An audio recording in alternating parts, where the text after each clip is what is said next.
السلام علیکم، آپ دیکھ رہے ہیں کیو کے سپیڈ نیوز۔ میں عظیم احمد عباس۔ آئیے بڑھتے ہیں خبروں کی طرف تیزی کے ساتھ۔ اقوام متحدہ کے تحت غذائی تحفظ کے عالمی ادارے نے خبردار کیا ہے کہ غزہ اس وقت بدترین قحط کے دہانے پر ہے۔ ایک رپورٹ کے مطابق جنگ سے تباہ حال علاقے میں امدادی سامان کی فضائی فراہمی انسانی بحران کو روکنے کے لیے ناکافی ہے۔ ادارے نے فوری اور بلا رکاوٹ زمینی امداد کی ضرورت پر زور دیا اور بتایا کہ اپریل سے جولائی کے درمیان 20,000 سے زائد بچے شدید غذائی قلت کا شکار ہوئے۔ ماہرین نے خبردار کیا ہے کہ اگر فوری اقدامات نہ کیے گئے تو بڑے پیمانے پر بھوک اور اموات کا سامنا ہوگا۔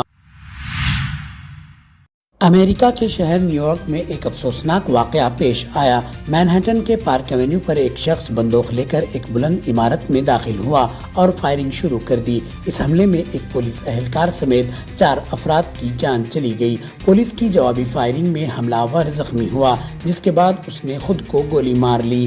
مرنے والے پولیس اہلکار کی شناخت 36 سالہ دیدار الاسلام کے طور پر ہوئی، جو برونکس کے ایک تھانے میں تعینات تھے۔ یوکرین کے وسطی علاقے میں ایک جیل پر روسی حملے کے نتیجے میں کم از کم 16 افراد ہلاک اور 35 زخمی ہو گئے۔ یوکرینی حکام کے مطابق حملے میں جیل مکمل طور پر تباہ ہو گئی، جبکہ آس پاس کے مکانات کو بھی نقصان پہنچا۔ فضائیہ کا کہنا ہے کہ روس نے رات بھر 37 ڈرون اور 2 میزائل داغے، جن میں سے 32 ڈرون مار گرائے گئے۔ دوسری جانب روس کے مختلف علاقوں میں یوکرین کے جوابی ڈرون حملوں میں بھی ہلاکتیں ہوئی، جن میں ایک 75 سالہ خاتون اور ایک گاڑی کا ڈرائیور شامل ہیں۔ لوک سبھا میں راہل گاندھی کا وزیر اعظم نریندر مودی کو کھلا چیلنج۔ راہل گاندھی نے کہا، امریکی صدر ڈونلڈ ٹرمپ نے 29 بار دعویٰ کیا کہ اس نے بھارت اور پاکستان کے درمیان جنگ کو تجارت کے ذریعے روکا۔ راہل گاندھی نے وزیر اعظم سے مزید کہا کہ اگر نریندر مودی میں اندرا گاندھی کا آدھا بھی حوصلہ ہے تو وہ پارلیمنٹ میں کھڑے ہو کر صاف کہیں ڈونلڈ ٹرمپ جھوٹ بول رہا ہے اور اس نے کوئی سیز فائر نہیں کروایا۔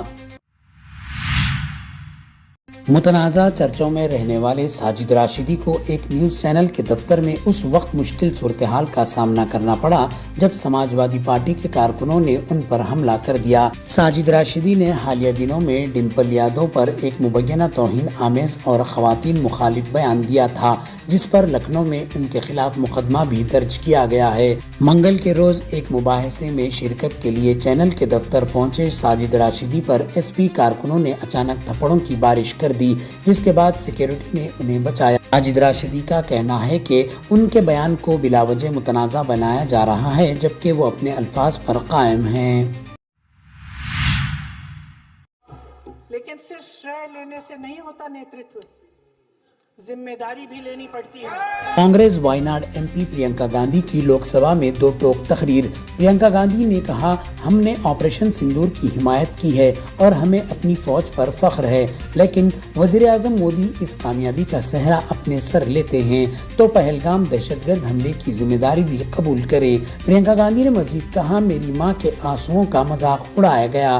وہ ماں ہے جس کا شوہر دہشت گردوں کے ہاتھوں مارا گیا۔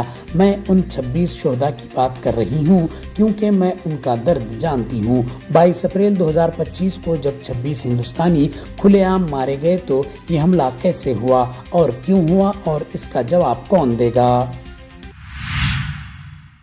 موسیٰ ندی کے کنارے غیر قانونی قبضوں کے خلاف ہائیڈرا نے بڑی کارروائی کرتے ہوئے چادر گھاٹ پل سے عثمانیہ ہاسپٹل تک تمام تجاوزات ہٹا دیے۔